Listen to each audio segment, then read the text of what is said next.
In this video, you'll learn how to use various elements inside Flex blocks, whether you're working with predefined layouts or starting from scratch.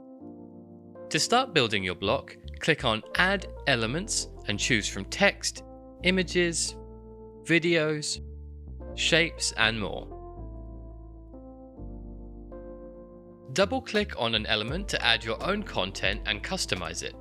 Easily resize, reposition, duplicate, or overlap items to create flexible layouts that match your brand.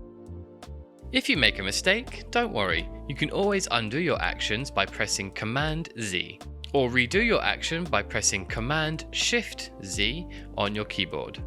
These are also available inside your dashboard. To group multiple elements and resize or reposition them all at once, hold down the Shift key and select two or more elements. Right-click and select Group, or use the Command-G keyboard shortcut. Manage all elements inside a Flex block through the Layers area. You have full control over which elements are pushed to the front and which stay in the background. For even more precision, right-click on an individual element to duplicate, delete, or move it to the front and back.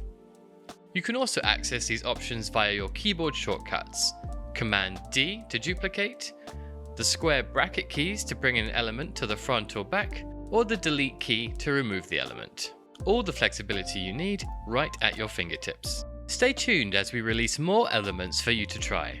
Check out other videos in this series on Flex Editor.